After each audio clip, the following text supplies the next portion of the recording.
Eh bien, je suis content d'être là au milieu de son peuple.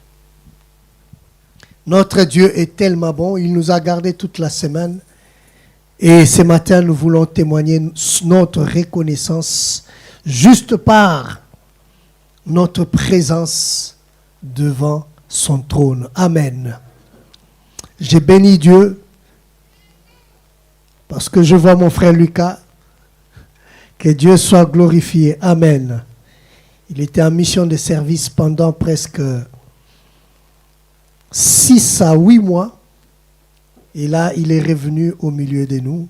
Que le nom du Seigneur soit béni. Amen. Sans plus tarder, nous allons prendre nos Bibles et nous irons dans Apocalypse chapitre 2. Apocalypse chapitre 2. Nous allons lire les 4 premiers versets.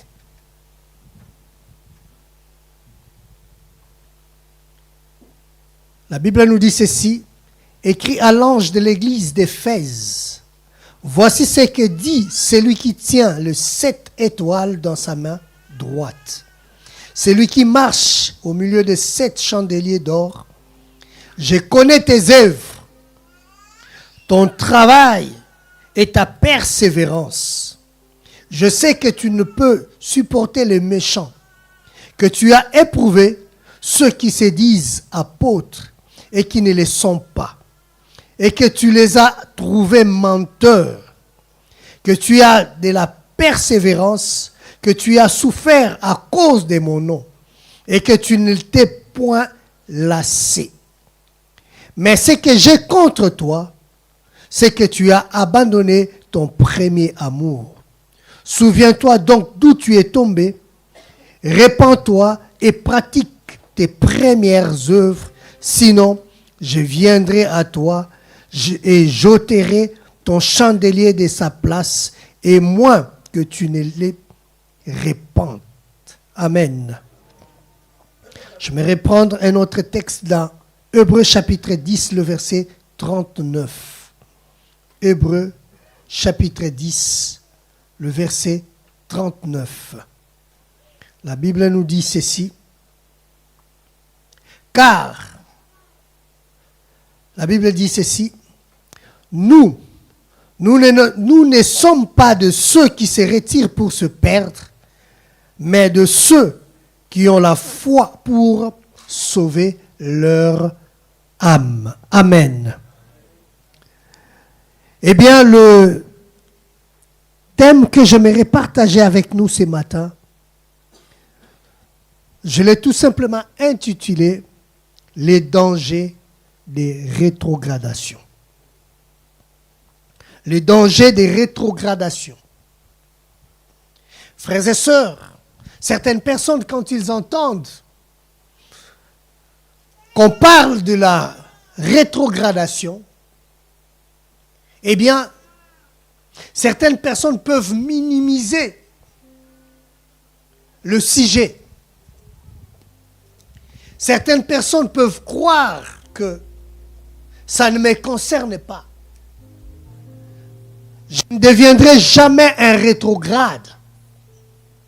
Je n'abandonnerai jamais la foi. J'aimerais tout simplement dire à ces personnes que cette attitude, c'est une attitude de quelqu'un qui est déjà à côté de ces rétrogradés.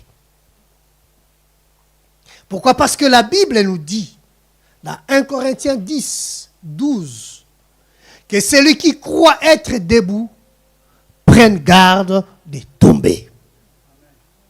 C'est pourquoi ce matin, le but de notre enseignement ce matin, c'est de réveiller notre conscience, d'attirer notre attention, comme quoi que nous pouvons nous retrouver dans le camp des rétrogradés.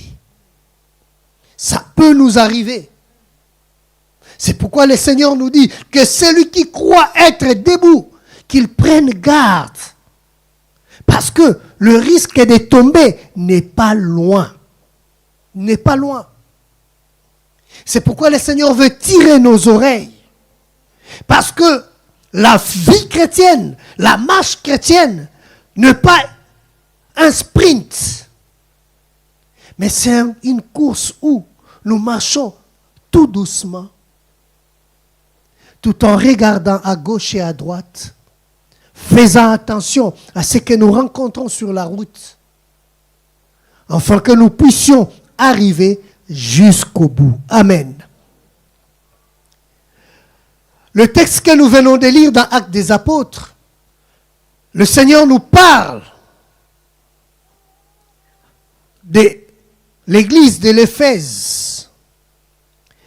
Eh bien, cette église était une église remplie de qualités. Une église remplie de qualités. La Bible dit qu'elle avait de la persévérance, cette église. Elle ne se décourageait pas. Même s'il y a des obstacles, cette église a souffert.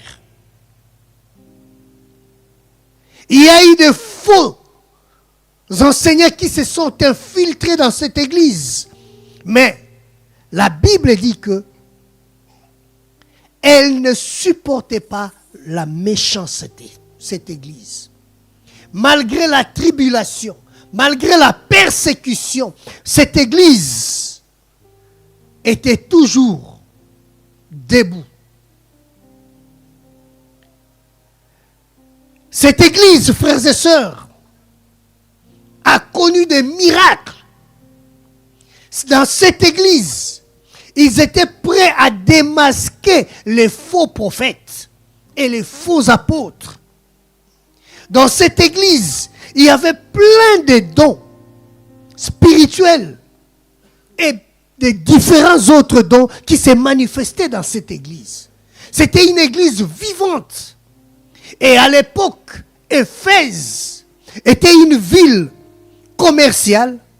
Et dans cette ville d'Éphèse, eh bien, il y a eu un grand réveil qui a touché toutes les autres villes environnantes. Et c'est à Éphèse qui était considérée comme la plaque tournante de la mission. Parce que tout partait d'Éphèse pour atteindre les autres villes. Mais la Bible nous dit que Christ a donné quelques reproches à cette ville. Au début, l'Église a manifesté beaucoup plus d'attention, avait de l'amour pour le Seigneur, un amour débordant. Quand nous lisons dans Actes des Apôtres, le chapitre 19, nous allons voir combien cette église était plein de dons et plein de miracles. Mais la Bible nous dit que les chrétiens ont perdu. Ils ont perdu avec le temps leur amour pour le Seigneur. Ils ont perdu. Ils avaient un grand rayonnement, le grand zèle pour le Seigneur. Mais cela n'a pas duré. Avec le temps, les habitudes, la routine, eh bien, cette église, son amour pour le Seigneur commençait à diminuer jusqu'à perdre l'amour qu'ils avaient pour le Seigneur. Cet amour a disparu dans leur cœur.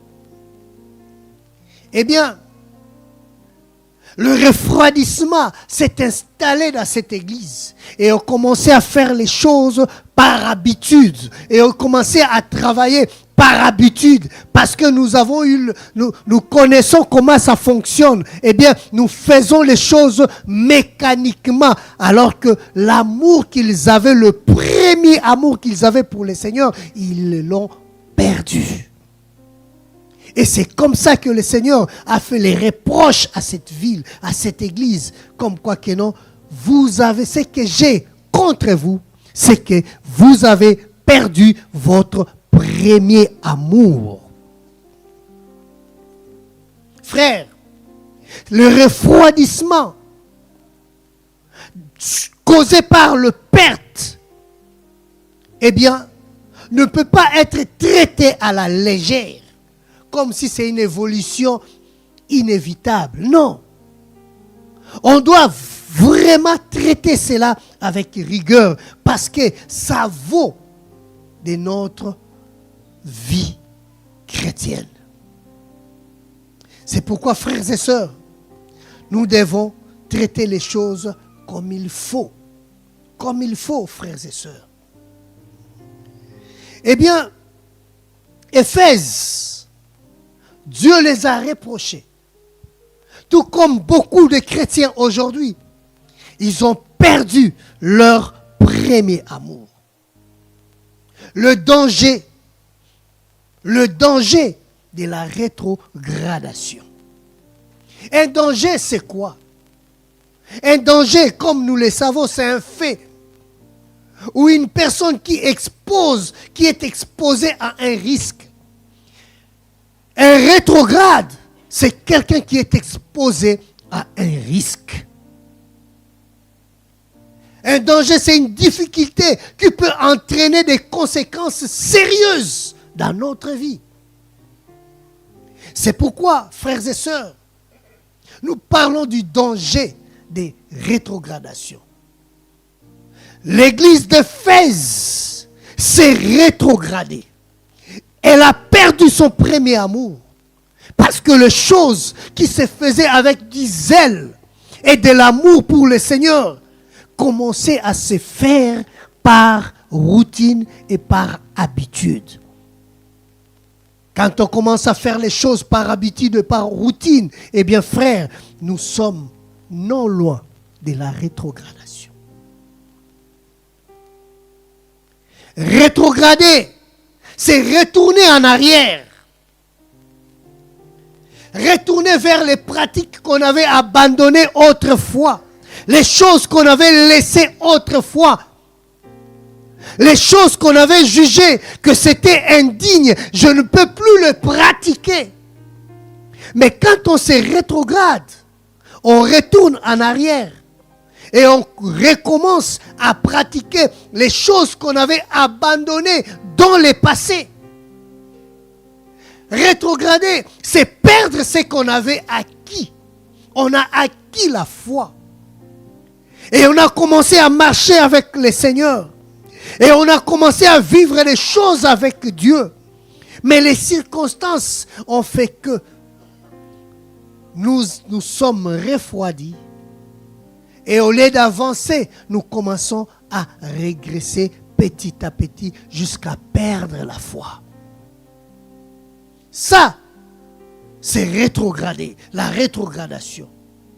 Mais on se pose la question, comment donc, et comment est-ce que c'est possible? Quelqu'un qui a dévoué sa vie pour le Seigneur, nous l'avons vu marcher, servant le Seigneur, mais qu'est-ce qui lui est arrivé pour qu'il arrive à abandonner sa foi, à abandonner son Seigneur et qu'il retourne aux choses qu'il avait laissées autrefois? Frères et sœurs, nous devons faire très attention. Très attention, frères et sœurs, parce que cette éventualité doit nous tenir chaque jour en éveil. Nous devons rester éveillés parce que nous ne sommes pas à l'abri. Ce qui est arrivé à l'autre peut aussi nous arriver. C'est pourquoi ne soyons pas pressés à pointer les doigts aux autres. La Bible nous demande de veiller sur notre comportement, de veiller sur notre marche avec Dieu, parce que le découragement peut aussi nous atteindre. Frères et sœurs, la rétrogradation, c'est un fait, mais c'est un fait qui est grave. Très grave même, parce que ça cause la chute d'une personne. Et comment cela arrive dans la vie d'une personne, frères et sœurs? Ça ne vient pas d'un coup, mais ça commence petit à petit. C'est comme l'eau qui s'infiltre sur les toits Et ça commence à mouiller le mur de la maison. Et petit à petit, ça commence à prendre de la place dans la vie d'une personne. Et subitement, un jour, on verra le mur s'écrouler. Mais on se pose la question, mais comment ça se fait? Mais l'eau a commencé à s'infiltrer petit à petit. Le relâchement vient petit à petit. Et ça s'aggrave avec le temps. Si on n'arrive pas à se ressaisir à temps, eh bien, nous risquerons de rétrograder, de reculer, de perdre ce que nous avons reçu avec le Seigneur. Frères et sœurs, retenons ceci, que la vie chrétienne s'inscrit dans la durée. La vie chrétienne s'inscrit dans la durée. Et cela nécessite, frères et sœurs, la persévérance. La persévérance, cela nécessite de l'endurance et de la persévérance. Je m'accroche, je ne lâcherai pas, je n'abandonnerai pas parce que je sais ce qui m'attend devant. Mais si j'abandonne maintenant, je risquerai de tout perdre. Comme dit la Bible dans Matthieu chapitre 10, le verset 22, la Bible dit que celui qui persévérera jusqu'à la fin, c'est celui-là qui sera couronné et qui sera sauvé. Ça ne sert à rien, frères et sœurs, de commencer la vie chrétienne avec 100 à l'air. Tu risques de te fatiguer. Tu risques de te fatiguer. Mais marche tout en considérant que la vie chrétienne est dans la durée. Je ne suis pas pressé, mais je veille sur moi-même. Je surveille mes arrière-gardes, je surveille mes arrières. Et je pose des limites de sécurité pour que je ne puisse pas céder aux tentations. Frères et sœurs, la rétrogradation arrive progressivement jusqu'à ce que vous soyez attirés où vous ne vous y attendez pas. Ça peut arriver, frères et sœurs. Ça arrive doucement, mais sûrement, vous vous retrouvez rétrogradé. Ça arrive doucement. C'est pourquoi ce matin, frères et sœurs, le Seigneur veut attirer notre attention. Peut-être, dans ta marche avec Dieu, les choses sont devenues mécaniques. Je viens à l'église parce que chaque dimanche, il faut que j'aille à l'église. Mais tu viens faire quoi à l'église exactement? Tu viens faire quoi à l'église chaque dimanche? Tu as déjà perdu le zèle. L'amour pour le Seigneur n'existait plus. Mais tout ce qui reste, c'est parce que les gens savent que je suis chrétien. Alors je dois sauver mon apparence. Je dois aller à l'église. Je dois servir pour que les gens voient que je suis là. Mais du fond de ton cœur, tu sais que tu as déjà perdu quelque chose. Tu as déjà perdu quelque chose. Frère, le temps de preuve viendront dans notre vie. Nous allons vivre les épreuves. Du reste, la vie chrétienne est remplie des épreuves. Mais si vous n'avez pas de profondeur, si vous n'avez pas de racines, si vous n'êtes pas solidement assis dans la parole de Dieu, eh bien, quand viendront les épreuves, vous serez balayés comme une feuille morte qui est poussée par le vent. C'est pourquoi, frères et sœurs, nous devons nous enraciner dans la parole, avoir une fondation, un fondement solide, le deux pieds solide dans la parole. Dans la parole, frères et sœurs. Parce que nous serons face aux épreuves. Dommage parce que beaucoup aujourd'hui n'ont pas des racines solides dans leur foi. Nous n'avons pas des racines, nous n'avons pas de profondeur. Nous sommes superficiels. Et c'est là, quand on regarde notre façon de vivre, on voit que nous sommes superficiels, nous ne sommes pas dans la profondeur. Or, le Seigneur veut que nous soyons dans la profondeur, frères et sœurs. Eh bien, les causes de la dégradation ou les causes, frères et sœurs, de la rétrogradation, il y en a plusieurs. Mais ce matin, nous allons prendre que quelques causes pour nous aider, frères et sœurs, à comprendre que quand je me retrouve dans cette situation, c'est qu'il y a quelque chose, un indicateur qui me montre que non, je cours un danger dans ma vie chrétienne. La première cause, frères et sœurs, que nous avons énumérée, c'est le manque de profondeur. Manque de racines. On n'est pas solidement assis dans la foi. La Bible nous dit dans Luc chapitre 13, 8, le verset 13, la Bible dit ceci: mais ceux qui n'ont pas de racines et croient, ils ne croient que pour un temps. Pourquoi? Parce que là, le Seigneur est en train de parler de la parabole du semeur. Il dit que il y a des semences qui tombent dans des pierres, dans des terres rocailleuses, et d'autres tombent dans des terres remplies des épines. Ça pousse, mais ils n'ont pas de racines.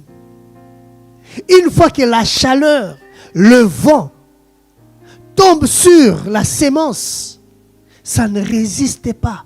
Ça vit que pour quelque temps et puis ça lâche.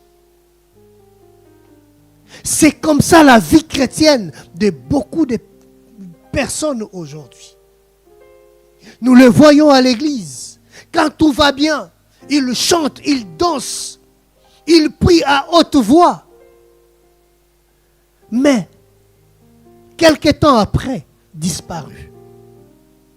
Vous n'avez jamais vécu cela? Vous n'avez jamais remarqué cela? Posez-vous tout simplement la question. Ceux-là à qui nous avons été baptisés ensemble, le même jour, où sont-ils aujourd'hui? Est-ce qu'ils sont encore dans la foi? Point d'interrogation. Frères et sœurs, quand les racines, les fondements ne sont pas profonds, eh bien, nous ne pouvons pas résister dans le temps, dans notre marche avec Dieu. Beaucoup de chrétiens qui ne sont pas enracinés dans notre doctrine biblique, qui ne sont pas solides dans leur foi, peuvent facilement être amenés à suivre les fables, à suivre les faux, à suivre tout ce qui a de l'apparence comme étant le spirituel. Voilà pourquoi, frères et sœurs, quand on entend que non, là-bas on prophétise plus, tous nous allons là-bas. Là-bas il y a des miracles, tous nous allons là-bas. Parce que nous n'avons pas de racines, nous ne sommes pas profondément assis dans la parole de Dieu. La Bible nous donne l'exemple de chrétiens de Bérée. Ces chrétiens étaient assis dans la parole. Quand on leur présentait quelque chose, frères et sœurs, la première réaction de ces chrétiens, ils vérifiaient d'abord tout dans la parole. Est-ce que ce qu'on me présente est conforme à la parole de Dieu? Pourquoi? Parce qu'ils avaient les deux pieds assis dans la parole. Et c'était comme ça aussi avec les chrétiens d'Éphèse au début. Ils savaient détecter les faux prophètes parce qu'ils étaient dans le bon. Leurs racines étaient ancrées dans la parole de Dieu. Mais, avec le temps, les choses n'étaient plus comme avant. Mais quand on est assis dans la parole, frères et sœurs, quel que soit le vent, quelle que soit la tempête, la Bible dit qu'une maison qui est construite sur les sables ne tient pas. Ne tient pas. Mais une maison qui est construite sur les rocs, quel que soit le vent, cette maison va tenir. Pourquoi? Parce que la fondation est bien rentrée dans le sol. C'est pourquoi, frères, soyons de ceux-là qui dévorent la parole de Dieu. Ne soyons pas de ceux-là qui suivent les mouvements, mais suivons et enracinons-nous dans la parole de Dieu. Jésus a expliqué la parabole de Luc 8. Il a expliqué, il a dit que la parole de Dieu, ils reçoivent la parole de Dieu avec joie. Ils croient même à cette parole pour un temps tout simplement. Mais au temps de l'épreuve, ils abandonnent parce qu'ils n'ont pas de racines. Ils n'ont pas de racines. C'est pourquoi, frères et sœurs, vous savez, ceux qui n'ont pas de racines, ils cherchent toujours à ce qu'on fasse pour eux. Prie pour moi. Mais quelqu'un qui a des racines sait que la Bible nous demande, tout ce que nous demanderons au Père, au nom de Jésus, il nous les donnera. Alors je n'ai pas besoin de passer par une tierce personne pour demander à Jésus. Non, moi-même je fléchirai mes genoux et je parlerai au Père parce que j'ai compris, j'ai une relation avec mon Père. Mais quand on n'a pas une relation profonde, on ne sait pas exactement ce que je fais à l'église et c'est comme ça que on passe par des tierces personnes, croyant que l'autre est plus forte que toi. Est-ce que tu sais ce que l'autre est en train de vivre? Point d'interrogation. C'est pourquoi j'encourage quelqu'un à chercher à s'enraciner dans la parole de Dieu. Deuxième cause de la rétrogradation dans la vie d'une personne, c'est le péché. Comme le manque de profondeur dans la parole, dans la foi, entraîne une personne à se rétrograder. Pourquoi? Parce que quand les épreuves arrivent et que si tu n'es pas vraiment solidement assis dans la foi, tu es prêt à abandonner la foi et tu recules, tu laisses tout. Et tu retournes dans ce que tu avais laissé autrefois. C'est pourquoi, frères et sœurs, il y a d'autres personnes, tu l'avais connu zélé dans la vie chrétienne. Mais avec le temps, tu le vois. 12 piercings, je ne sais pas comment vous décrire, là, partout. Mais tu te dis, mais qu'est-ce qui t'est arrivé? Ah, quand tu fouilles en profondeur, il n'avait pas de base solide. Quand l'épreuve est arrivée, il est prêt à abandonner, à retourner au monde. Ah non, j'étais éprouvé, personne de l'église n'était venu me voir. Ça peut arriver. Ça peut arriver. Mais ta foi n'est pas basée sur le genre de l'église. Non. Ah, j'avais des difficultés, personne ne m'a appelé. Ça peut arriver, frère. Mais si tu as compris que ma vie chrétienne ne dépend pas du coup de fil du pasteur, eh bien, je viendrai chercher le Seigneur. Combien de personnes ont abandonné leur foi? La Bible nous dit dans Hébreux chapitre 10, le verset 39 que nous avons lu tout au début. N'abandonnons pas nos assemblées, n'abandonnons pas la foi. Mais ça m'étonne et ça fait mal au cœur que quelqu'un abandonne la foi parce qu'il a eu des petits soucis avec un frère à l'église. Ta foi n'est pas basée sur le frère, non. Ta foi n'est pas ne concerne pas une relation. Non, ta foi n'est pas basée sur une relation quelconque. Ta foi est basée sur ta relation avec Jésus. Si tu comprends cela, frère, on est des humains, les problèmes, là où il y a des hommes, les problèmes ne manquent pas. Il peut y avoir une incompréhension, mais c'est mon frère, c'est ma soeur. Le monde a compris cela. Le monde dit que non, les linges sales se lavent en famille. Si je considère celui que j'appelle frère, et je le considère comme étant vraiment mon frère, s'il y a un problème, nous allons les traiter en famille. C'est pourquoi la Bible nous dit, si tu as un problème avec ton frère, va le voir. Si tu n'arrives pas à les convaincre, eh bien, prends 2 ou 3 témoins, c'est la famille, et aborder encore le problème. Si ça persiste encore, ramène cela au niveau de l'église. C'est toujours la famille. Mais toi, à cause d'un petit souci avec ton frère ou ta soeur, je quitte l'église. C'est que tu n'as pas compris. C'est que tu n'as pas compris ce que tu viens faire à l'église. Le péché, frères et sœurs. Proverbe chapitre 1, le verset 10, la Bible dit, « Mon fils, si des pécheurs veulent t'attirer, n'y consens pas, ne cède pas, n'y va pas. Si le pécheur t'appelle, veulent t'attirer vers eux, n'y va pas, ne cède pas. » Frère, beaucoup ont rétrogradé, ont abandonné la foi parce que ils ont été entraînés dans les péchés.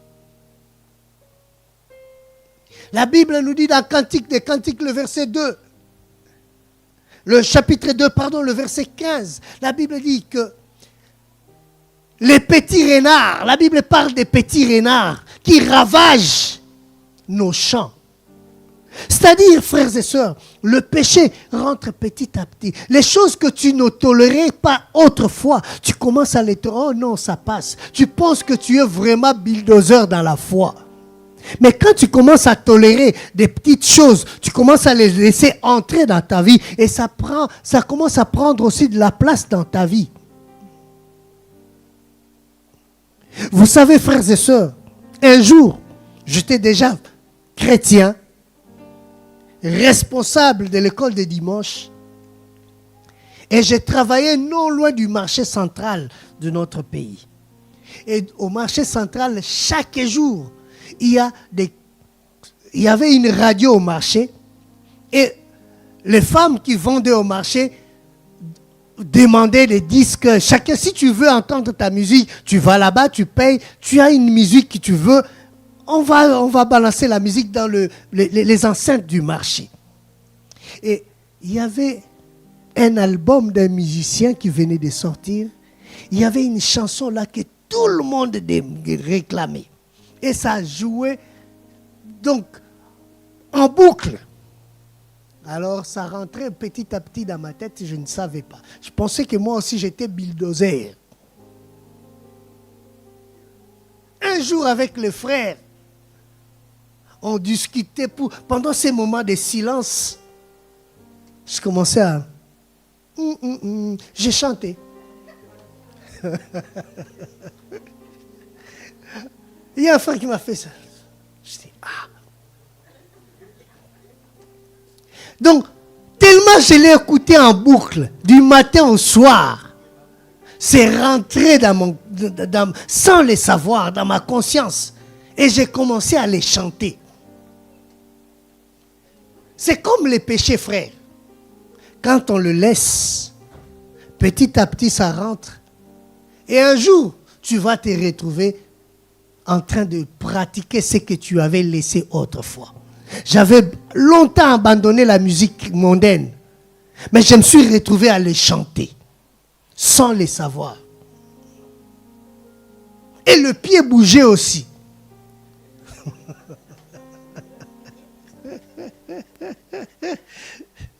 C'est suspect, frères et sœurs. Et c'est comme ça que si on ne fait pas attention, tu te retrouves dans une fête, la même chanson. Imaginez la suite. On regarde à gauche et à droite, il n'y a personne. Comme je ne peux pas danser devant les gens, mais mon pied là, il y en a qui dansent sans le savoir. Mais le Seigneur veut que nous puissions nous éloigner du péché. Quand un croyant pêche et reconnaît son erreur, eh bien, il va directement vers le Seigneur pour demander pardon. Parce que si nous laissons le péché prendre la place dans notre cœur, petit à petit, nous allons nous retrouver dans le camp de ceux qui se sont rétrogradés, qui ont abandonné la foi. Mes frères, quand on rétrograde, eh bien, vous savez ce qui arrive. Il y a un esprit de critique qui prend la place.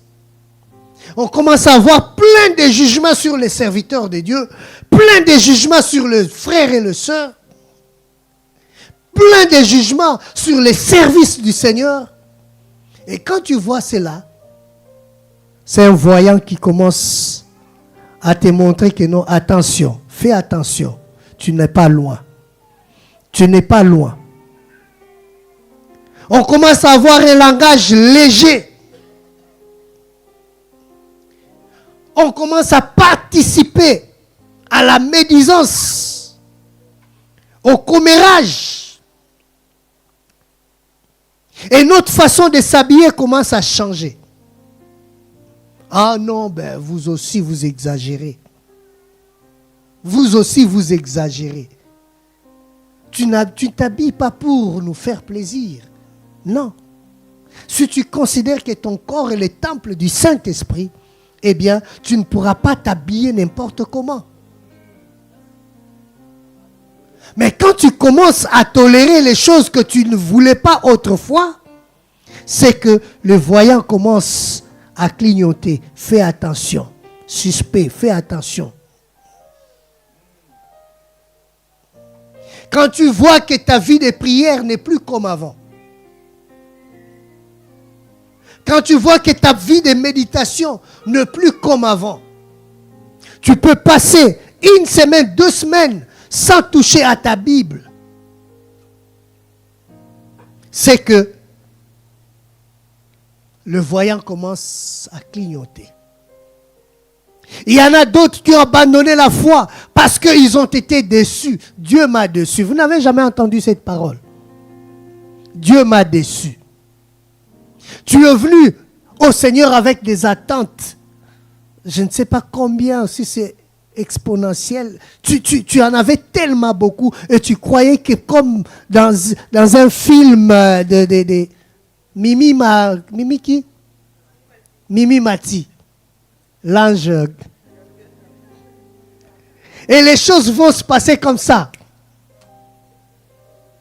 1 année, 2 ans dans la foi, 3 ans, rien, 4 ans, rien. Ah non, je retourne.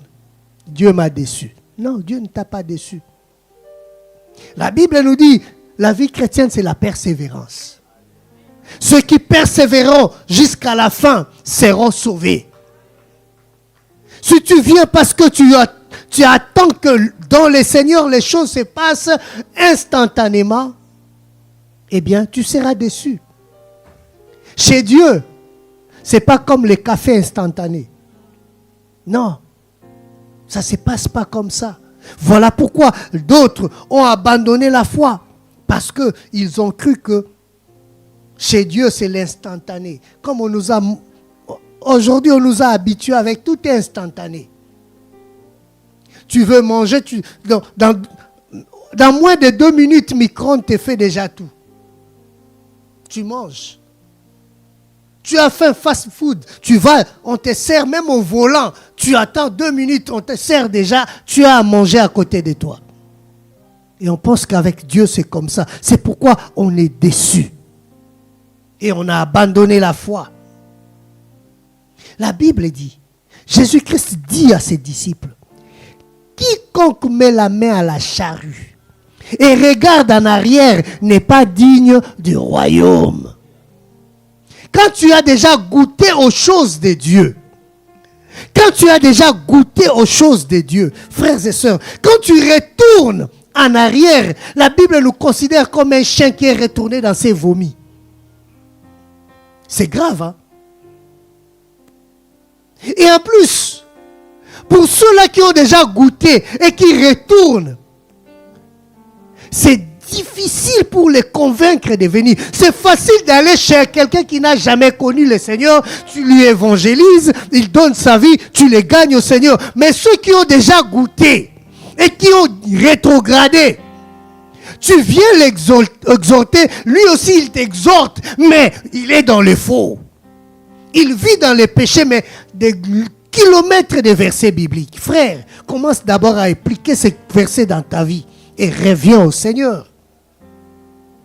C'est pourquoi, frères et sœurs, nous devons faire très attention. Parce que la rétrogradation, c'est un grand danger qu'on ne peut pas traiter à la légère.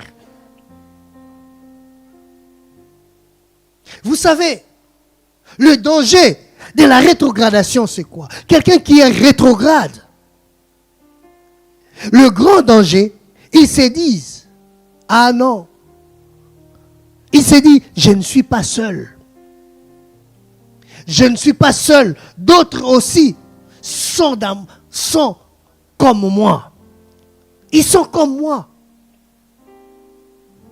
Et des gens comme ça, quand tu viens, frère, ça fait un moment on ne te voit plus. On entend des choses sur toi. Reviens à l'église. Ah non, tu vois, avant d'abord de venir chez moi, tu vois un tel, lui aussi il est dans le même cas que moi. Tu vois cette sœur-là, lui aussi il est... J'ai même entendu certaines personnes dire que non. Si lui il rentre au ciel, c'est que moi aussi je serai là-bas. Hey, frères et sœurs, vous pouvez penser que tout le monde commet des péchés comme vous. Oui, ça c'est des rétrogrades. Quand tu commences à penser que non, ah les autres aussi les font. Moi je les fais, les autres aussi les font. C'est qu'il y a un danger. Parce que quand Christ viendra, vous serez très surpris, frères et sœurs. Nous serons surpris quand le Seigneur viendra. Le gens que toi tu ne pensais pas y rentrer.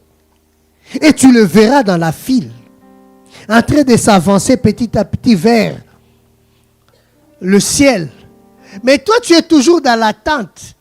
Ton nom n'est toujours pas cité. Mais celui que tu minimisais, tu ne sais pas si à la dernière minute, il était comme celui qui était à la croix. Mais toi, tu te contentes tout simplement de sa vie et tu mènes une vie de désordre. Laisse-moi te dire, surpris. C'est pourquoi, frère, s'il y a une chose que nous devons éviter, c'est l'abandon de la foi, de retourner au monde. Non, ne retourne pas au monde.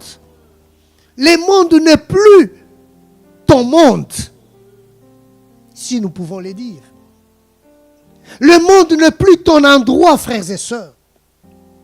C'est pourquoi on conseille même à ceux-là qui ont... Vous savez, frères et sœurs, quand on donne notre vie au Seigneur et nous commençons une nouvelle vie avec le Seigneur, tout doit changer. Si les choses ne changent pas dans ta vie, c'est qu'il y a un petit souci. C'est qu'il y a un vrai souci. Le changement, on doit les constater, on doit les voir avec le Seigneur. Quand l'apôtre Paul s'est converti, lui qui était le persécuteur des chrétiens, lui qui arrêtait les chrétiens, il les mettait en prison. Quand lui-même est devenu chrétien, on a vu le changement dans la vie de l'apôtre Paul.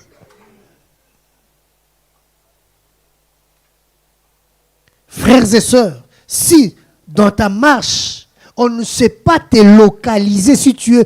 Vous savez, frère, il y a des gens,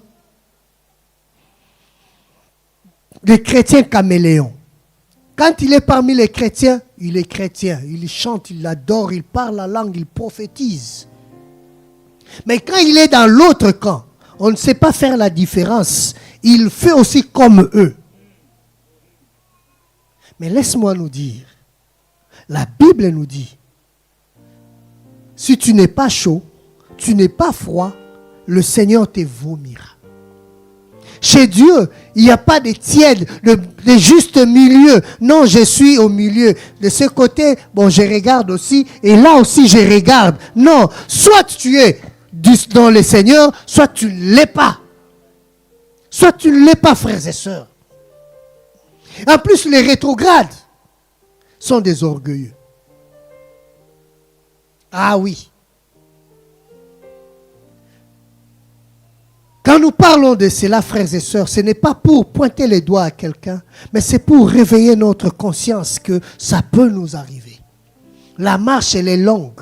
Et mon pasteur me disait toujours, dans la vie chrétienne, travaille comme si Christ revient dans 1000 ans ou dans 100 ans. Trouve le travail, bâtis, construis des maisons, marie-toi, fais tout ce que tu peux.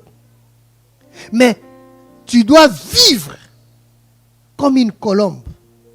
Comme si le Seigneur revient dans 2-3 secondes. Je dois faire attention. Quand bien même je travaille, je construis, je fais ceci, mais ma vie doit être en communion parfaite avec le Seigneur. Parce que la Bible dit qu'il reviendra comme un voleur. Il reviendra comme un voleur. C'est pourquoi je dois faire très attention. Quand on me dit, quand mon frère me dit tout simplement que non, faites attention, je dois m'arrêter, regarder là où je suis tombé, me relever et continuer la marche. Et continuer la marche. Parce que ceux qui sont dans le camp des rétrogrades, eh bien, ils sont remplis d'eux-mêmes. Ils pensent que je suis dans le bon. Et ils se disent, le danger, ils se disent, j'ai beaucoup de temps. Christ ne reviendra pas maintenant. Ça fait longtemps que vous avez commencé à prier. On était dans ces choses-là. Mais aujourd'hui, laissez-nous vivre d'abord et nous reviendrons après. Frère, ma soeur, nous ne savons pas quand est-ce que la trompette sonnera. Nous risquerons d'être surpris qu'avant la fin du culte, la trompette sonne. Ça peut arriver. Ça peut arriver à n'importe quel moment, frères et sœurs. Parce que la Bible dit que le jour du Seigneur viendra comme un voleur dans la nuit. Le voleur ne prévient pas. Il ne prévient pas. C'est pourquoi nous devons vivre comme une colombe, faire attention à notre façon de vivre. Et la Bible, le prophète Amos nous exhorte en disant, prépare-toi à la rencontre de ton Dieu. Je dois être prêt pour rencontrer mon Seigneur. Parce que la trompette peut sonner à tout moment. Parce que la rétrogradation se solde par une perdition éternelle. Quand la trompette sonne et te retrouve dans cet état-là, c'est la perdition. Vous imaginez ceux-là qui regardent en arrière, faites attention. La femme de Lot était sortie, mais à cause de regarder en arrière, les autres ont avancé. Elle est devenue le statut de sel. C'est pourquoi faisons très attention. Ne regardons pas en arrière parce que nous risquons de devenir une statue de sel. Vous savez, frères et sœurs, Dieu est tellement bon. Faisons attention aux mauvaises fréquentations. Les mauvaises fréquentations. Quand je commence à voir les dégoûts de la prière, frère, je dois faire très attention. Au lieu d'avancer, je commence à faire quoi? À faire du surplace. Et quand on fait du surplace, on finira par reculer.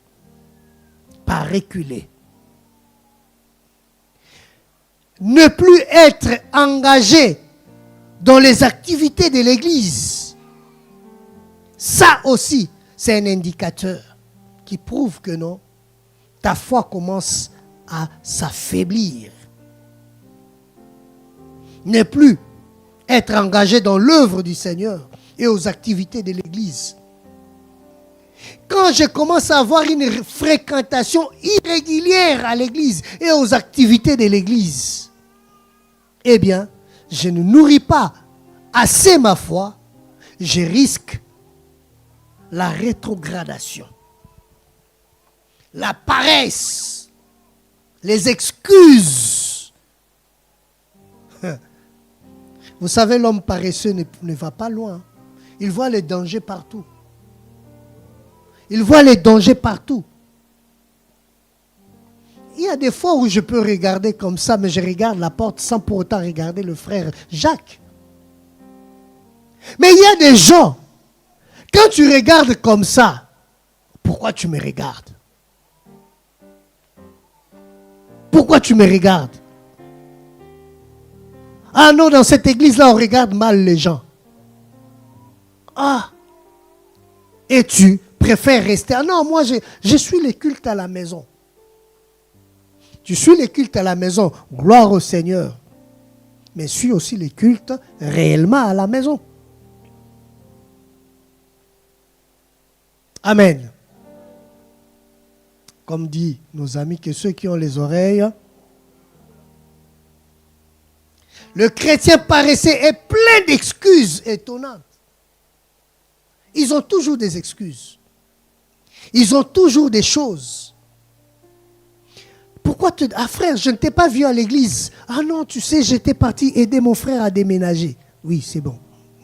L'autre dimanche, ah ma soeur, mais tu n'étais pas là. En tout cas, franchement, j'étais prêt à sortir. Mais, quand j'ai cherché ma paire de chaussures, je l'ai cherché. Je trouvais qu'une seule demi-paire. Et quand j'ai regardé l'heure, je me suis dit, 30 minutes, non, je ne peux plus aller. Je suis seulement en ligne. Des excuses et des excuses risquent d'affaiblir ta foi. Pendant que les autres bénéficient de l'édification, toi tu n'as rien reçu. Et après des années, au fur et à mesure que ça s'accumule dans votre vie, eh bien, vous risquerez de voir que les autres ont avancé et vous faites du surplace. Alors, frères et sœurs, quand tu te retrouves dans une situation où aujourd'hui tu vois que l'amour que j'avais au début, je ne l'ai plus aujourd'hui. L'amour que j'avais pour le Seigneur, le premier amour que j'avais pour le Seigneur, je ne l'ai plus, je l'ai vraiment perdu. Ce que je fais aujourd'hui, c'est juste des choses par habitude parce qu'on sait que je suis chrétien. Frère, il y a une solution pour nous. Le monde dit ceci. Une faute avouée est à moitié pardonnée. Ça, c'est le monde. Ça c'est les dictons du monde. Mais cela n'est pas vrai avec notre Seigneur. Notre Père nous dit ceci, que si tu confesses tes péchés, il est juste pour nous les pardonner. Une faute avouée par la prière, eh bien, dans son amour, Dieu nous pardonne totalement et il oublie. Si tu es ici présent et que tu vois que non, j'ai vraiment perdu ce que j'avais avant. Au début, j'avais un zèle pour le Seigneur. Je ne pouvais pas fermer l'œil sans pour autant parler à mon Dieu pendant 40 minutes. Mais aujourd'hui, je ferme l'œil en priant. À peine commencé, à peine je commence à ronfler. Je sais que la fatigue peut arriver, mais je dois faire très attention. Très attention. Nous avons perdu quelque chose. L'amour que tu avais pour le Seigneur, la manière dont tu servais Dieu, La Bible dit que tu courais bien, mais qui t'a arrêté? Qui t'a arrêté? Les mauvaises fréquentations. Le manque de la lecture. Le manque de la prière. Je ne partage plus l'édification avec le frère, mais quand on se retrouve, c'est pour parler de ce qui se passe aux églises. Et on commence à passer le temps à lire les commentaires dans les réseaux sociaux. Comment est-ce qu'on a critiqué un tel homme de Dieu? Comment est-ce qu'on a critiqué une telle église? Et on passe le temps, on défile. Le temps que tu pouvais passer avec ton Seigneur est passé. Et là, il n'y a aucune édification. Mais j'aimerais dire à quelqu'un que Dieu ressent encore de l'amour pour toi. Il t'appelle en disant, reviens mon fils, reviens ma fille, j'ai encore de l'amour pour toi. J'ai de l'amour pour toi. Reviens mon enfant. Retourne à ton premier amour. Vous savez, frères et sœurs, Dieu est comme quelqu'un qu'on a dit, qu'on a laissé quelque part. Tu lui dis, attends-moi, j'arrive. Il ne bougera pas, il restera là, il t'attend. Tu es parti, tu as fait tout ce que tu pouvais faire. Lui, il est toujours là, il t'attend. Si tu reviens, tu le trouveras là où tu l'avais laissé. Si tu ne reviens pas et tu pars, il n'y a pas de souci. Mais sache que tu vas le croiser dans le dernier jour. C'est à ces moments-là qu'il aura un mot de la fin pour ta vie. Mais pour l'instant, la grâce est là. Et le Seigneur nous dit, si tu te souviens que dans ma marche, il y a quelque chose qui ne va pas, reviens. Reviens. Il dit, nous ne sommes pas de ceux-là qui se retirent pour se perdre. Mais nous sommes de ceux-là qui s'attachent, qui reviennent auprès du Père pour sauver leur âme. Pour sauver leur âme. Il vaut mieux pour toi de revenir là où tu as dévié, là où tu étais tombé, là où tu avais abandonné. Le Seigneur te dit, reviens. J'ai encore de la place et de l'amour pour toi. David avait chuté. David avait abandonné. Il avait péché contre le Seigneur. Mais la Bible nous dit dans Psaume 32, le verset 3, David s'est repenti et il est retourné vers le Seigneur. Il y a plein d'exemples. La Bible nous dit que Delmas avait abandonné les apôtres. Il est retourné dans le plaisir de ce monde. Mais Dieu nous encourage, frères et sœurs, à revenir.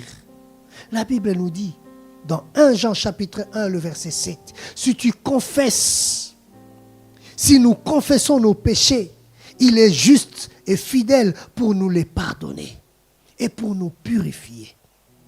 Ce matin, le Seigneur t'appelle. Il te demande de faire un examen de conscience. Fais un examen de ta marche avec lui. Et souviens-toi si quelque part, j'ai perdu mon premier amour. J'ai perdu les ailes que j'avais pour annoncer la parole. J'invitais mes amis. Je faisais ceci pour le Seigneur. Je ne me taisais point. J'ai parlé. Mais aujourd'hui, je n'ai plus de courage pour tout ça. Plus de courage pour servir à l'église. Plus de courage pour les choses de Dieu. J'ai tellement accumulé des choses dans ma vie. Aujourd'hui, je ne sais plus où je suis avec le Seigneur dans ma vie. Dieu te demande, reviens mon fils, reviens ma fille. C'est pourquoi nous allons prier le Seigneur. Si tu te retrouves que tu as perdu ton premier amour, ou tu es là, tu viens à l'église par habitude, parce que tu n'as jamais fait cette expérience de donner ta vie à Jésus. Tu n'as jamais pris la décision de dire que non, j'abandonne ma vie d'autrefois, j'abandonne ma vie de péché. Aujourd'hui, je vais donner ma vie au Seigneur. J'ai décidé de prendre une décision pour toi. J'abandonne la mauvaise influence. J'abandonne le péché. Je veux marcher avec Jésus. Je prends la décision de continuer le reste de ma vie avec Jésus. Je ne suis plus dans l'escroquerie, dans le mensonge, dans les sexes. Je ne veux plus de cette vie-là, de s'enivrer. Je ne veux plus de cela. Je veux marcher avec Dieu. Eh bien, si tu es là, tu prends cette décision, je te demande tout simplement de t'élever. Nous avons tous les yeux fermés. Et si toi, tu es là, tu as compris que non, j'avais perdu mon premier amour. Je n'avais plus l'amour pour les choses de Dieu. Je n'étais plus prêt à m'investir pour l'avancement du royaume. Je fais les choses par habitude. Eh bien, si tu veux restaurer ta marche avec le Seigneur, si tu veux te repentir et marcher de nouveau avec Dieu, le Seigneur a de la place pour toi. Lève-toi, nous allons prier pour toi. Je ne te demanderai pas d'avancer, mais j'aimerais que là où tu es, tu te lèves tout simplement. C'est une décision que tu prends et ça engage le restant de ta vie. Attention avec l'orgueil, parce que les rétrogrades, ceux qui se retrouvent dans l'orgueil, c'est l'indicateur qui nous montre que non, attention. Dans ce moment, dans le cœur de ta présence. Merci Seigneur. Quand le bruit faiblit. Alors pour ceux-là qui sont debout, nous avons tous les yeux fermés. Commence à prier pour toi-même. Dis Seigneur, je reviens vers toi. Pardonne-moi. Je n'avais plus le goût pour toi. Les choses, les situations, les difficultés, les épreuves ont refroidi ma marche avec toi. Et maintenant, je pris conscience, quels que soient les problèmes, je ne te lâcherai plus. Je marcherai avec toi. Je m'attacherai, je m'accrocherai. Commence à prier le Seigneur. Et pour toi qui prends la décision aujourd'hui de donner ta vie à Jésus, dis tout simplement, Seigneur, je t'invite dans ma vie. Je veux que tu sois mon Seigneur et mon Sauveur. Je veux marcher avec toi et te donner le reste de ma vie. Sois mon Seigneur et conduis-moi vers ma destinée. Et je ne veux plus retourner en arrière. Je veux avancer avec toi. Je donne ma vie à toi. Et tout le reste, je ne veux plus de cela.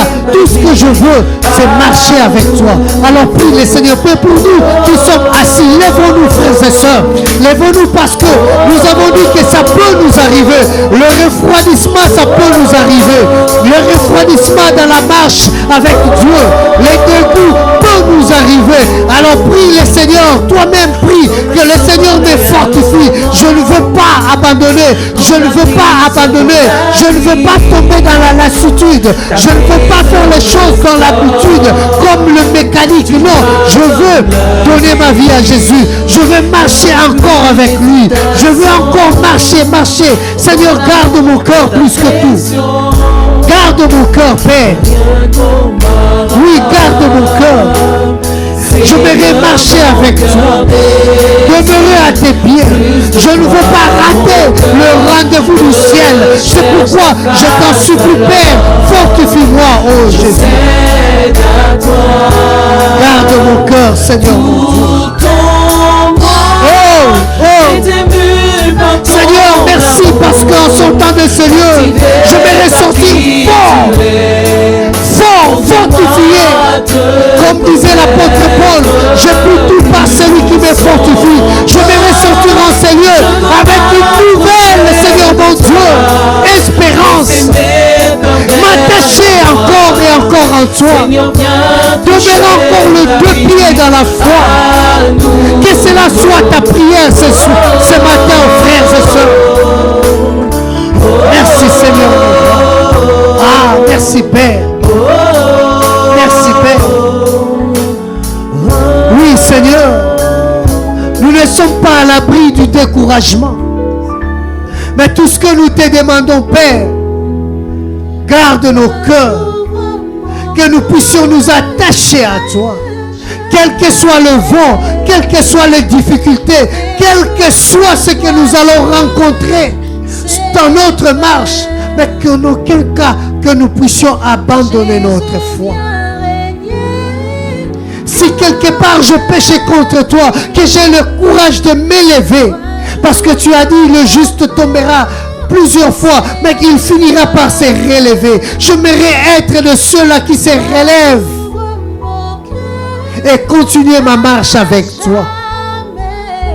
Seigneur, telle est notre prière ce matin. Prends soin de nous, parce que nous ne voulons pas rater le rendez-vous quand la trompette sonnera. Viens régner dans notre vie et prends soin de nous. Merci Saint-Esprit, parce que tu es là pour nous fortifier. Que la gloire revienne à notre Dieu. Alléluia. Merci. Si tu as des choses à confesser, si tu as des choses à parler, si tu as la haine dans ton cœur, demande au Seigneur de t'aider à pardonner.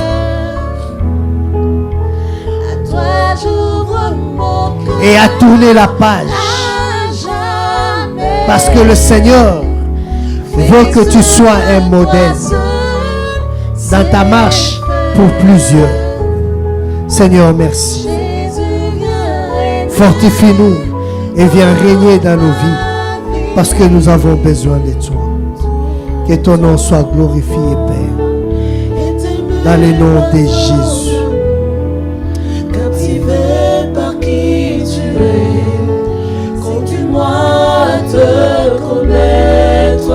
Seigneur, merci. Je veux m'approcher de toi. Oui, Père. Laissez mes peurs derrière. J'aimerais encore m'approcher de toi. Viens toucher ma vie. Et marcher avec toi. Parce que j'ai confiance que tu ne m'abandonneras jamais. Merci, Père. Merci, Père. Seigneur, nous te rendons grâce. Nous nous confions entre tes mains. Prends soin de nous, garde-nous. Saint-Esprit, soutiens-nous. Nous savons que la marche n'est pas facile, mais nous comptons sur ta grâce et sur ta fidélité. Bénis mon frère, bénis ma soeur, fortifie-nous et aide-nous à nous attacher à toi, à demeurer fidèles et à continuer à espérer en toi. Et quand tu reviendras, que nous soyons de ceux-là qui répondront au rendez-vous du ciel. Merci Père, dans le nom de Jésus.